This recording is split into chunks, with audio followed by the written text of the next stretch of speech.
Viewer discretion is advised.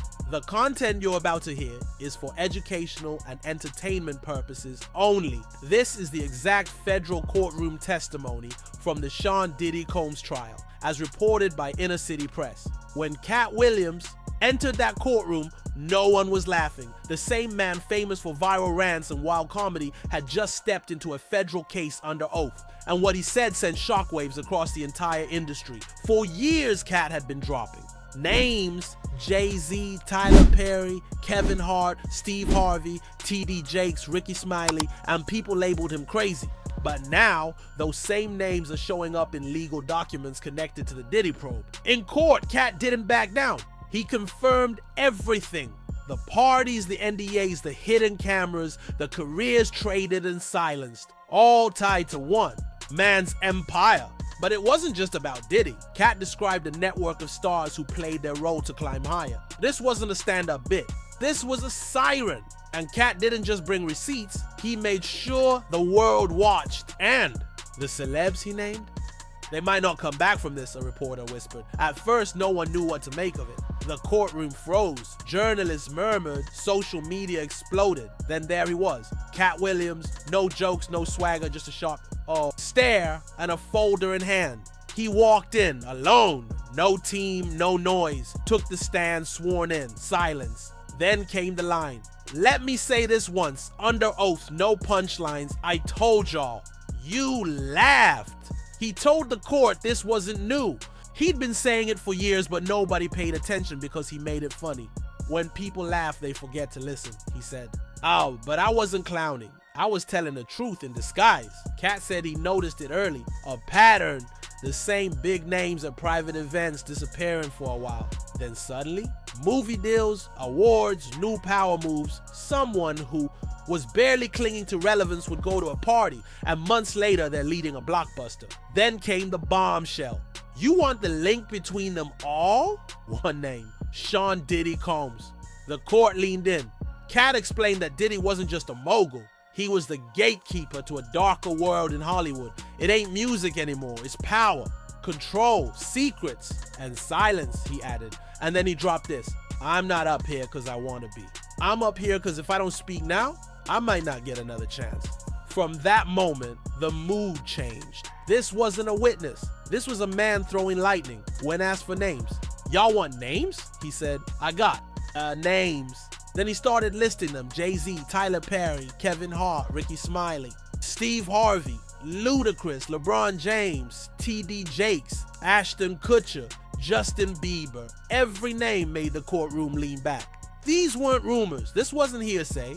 This was a reckoning. These weren't just big names in entertainment. They were the elite. And Katt claimed they'd all been at the same gatherings, events, and invite-only functions hosted or controlled by Diddy. But these parties weren't just about glitz and glam. According to Katt, they were about initiation. He said Diddy's events weren't celebrations, they were setups. Phones taken, NDAs signed, but hidden cameras still rolling. Think it's random that all these celebs speak the same way and defend the same people? It's not. They're either being watched or already recorded. Katt said Diddy didn't just gather blackmail, he created it. Clean people walked in but left with something that could be used against them, and that was the point: leverage.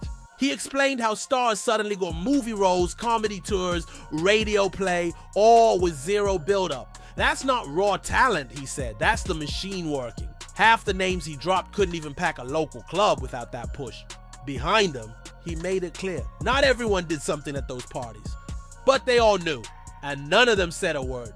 That makes them just as guilty. Then came a name that made the courtroom shift: Tyler Perry. And Katt didn't hold back. So he looked at Diddy, then stared down the jury. Let's talk about media. He said, this ain't about what someone wears or what kind of shows they make. It's about ritual, power, symbolism. You don't just get $1 billion studio for dressing up in drag and cracking church jokes. That was a trade.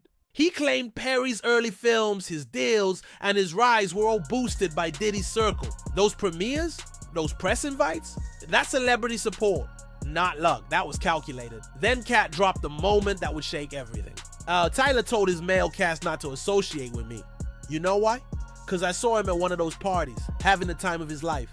He said once Perry got the industry behind him, He cut ties with anyone who could expose the truth. He didn't want the world asking how he rose, because then they'd find out why. Katt also brought up a few actors who completely changed after working with Perry, Lance Gross, Lamon Rucker, even Maycat Brooks. Look at him before, then look at him after. Then came the line that exploded online. Yeah, every year a new media deal, every year a new wig, and every year another check. But not once has he spoken on what really goes down behind the scenes. That ain't entertainment, that's obedience. Then came Kevin Hart. Katt looked the jury dead in the eye. Let's talk about the golden boy. He said Kevin's rise from BET Comic View to worldwide box office king didn't happen just because of talent.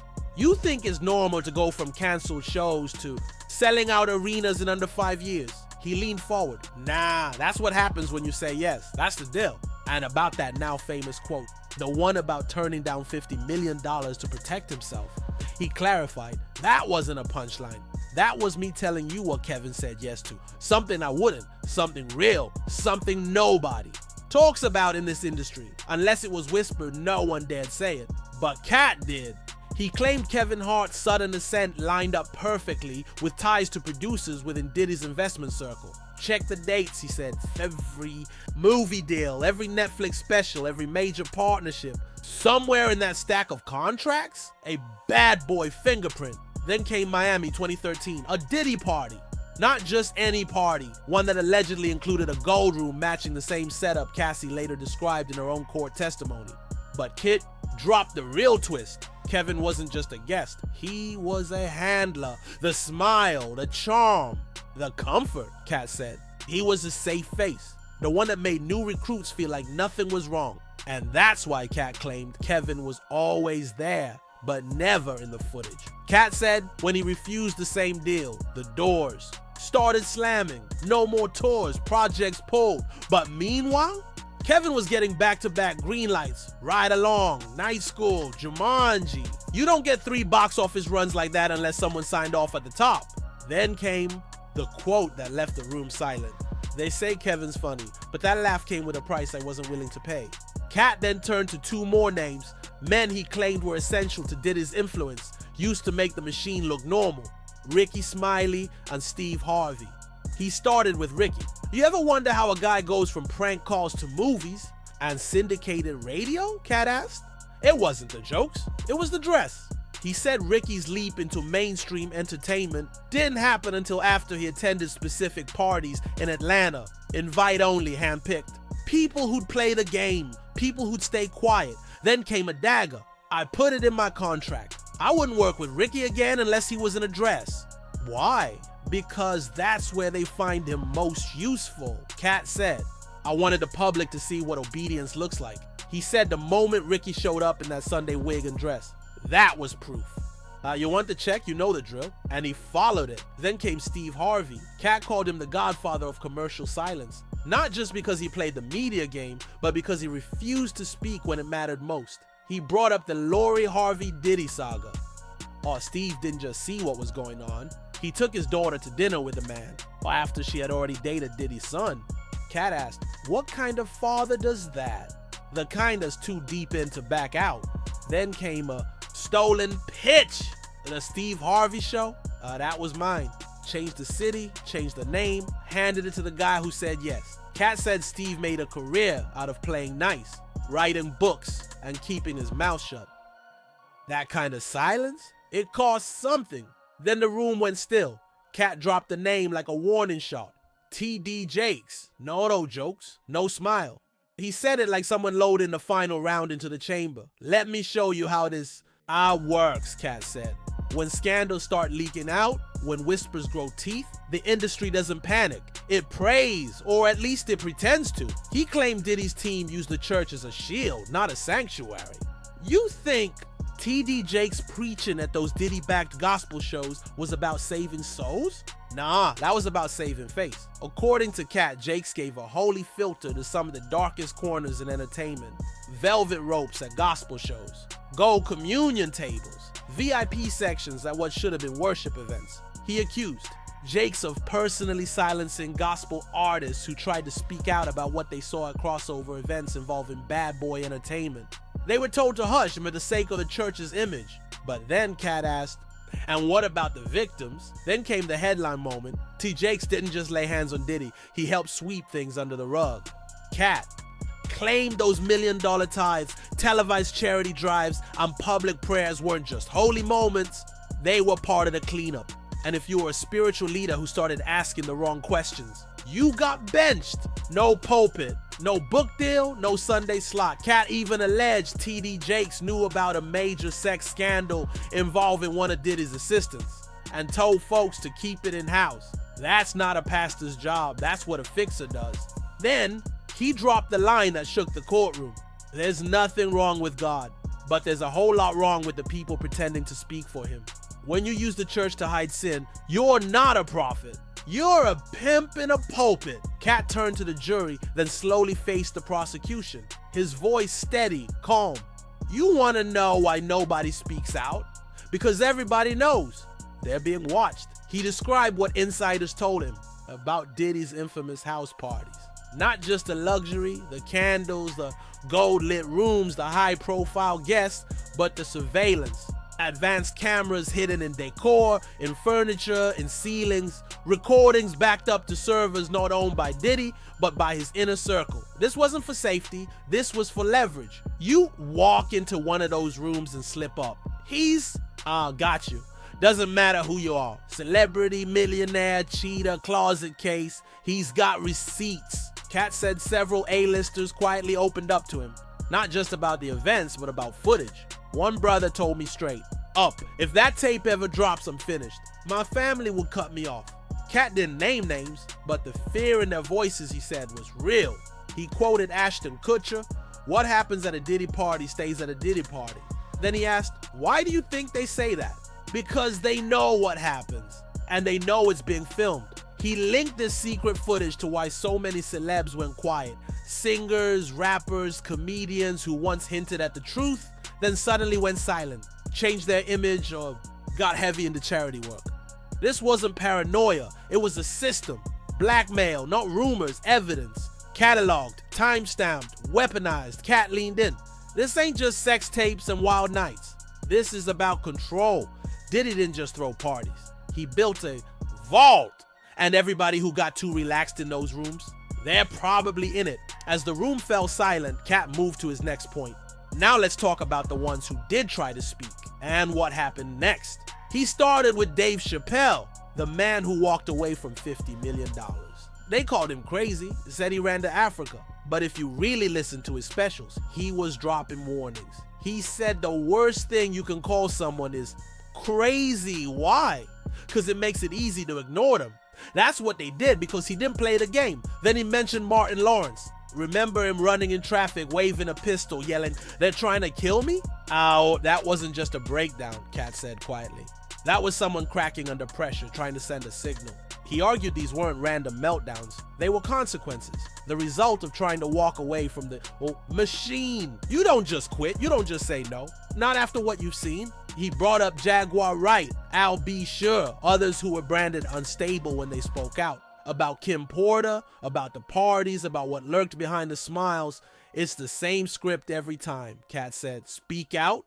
First, they call you a liar. Then crazy. Then you vanish. Then he pointed to himself. Remember when they said I was on something, said I lost it? He shook his head slowly. I wasn't high. I was angry. I saw how it works. I tried to speak, and they laughed instead of listening. He revealed that after calling out Diddy publicly, the backlash was real. I got audited, blacklisted, followed. For weeks, 3 black SUVs sat outside my home. No plates, and nobody touched the story. That, Katt said, is why people stay quiet. They've seen the cost of truth, so they keep smiling. They take the deals, they play the game, then came the gut punch. Hollywood doesn't kill you with violence. It kills you with silence, with labels, with exile. I know, they tried it with me. As Katt rose for his closing words, the courtroom was still. No one moved. Everyone leaned in. He locked eyes with Diddy, then with the jury. You think this is about wild parties or scandal? It's not.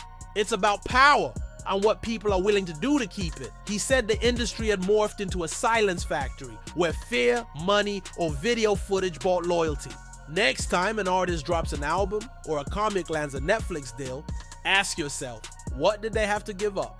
Who really said yes? He called out labels, executives, handlers. Diddy's not the mastermind, he's the billboard, the front. The real machine is behind him, and it's full of people who know exactly what they're doing.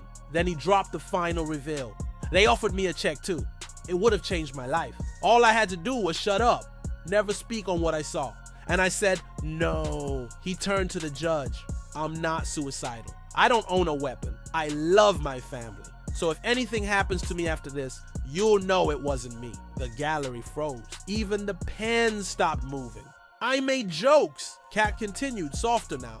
That's how I warn people. Because if I said it straight, they'd erase me. But today I said it straight, on the record. He looked into the gallery, his voice shook.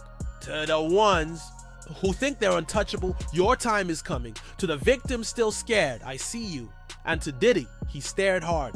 Yeah, you didn't just break lives. You built your empire on them. But today it begins to crumble. As Katt stepped down from the stand, there was no applause, no media flash. Just a silence so heavy it rang louder than noise. He moved on toward the exit, but the judge called out, Mr. Williams, anything else for the record? Katt paused, turned back slowly like a man carrying a truth too long. Yeah, he said, facing not Diddy, but the press, the courtroom, the empty pages in the stenographer's notebook.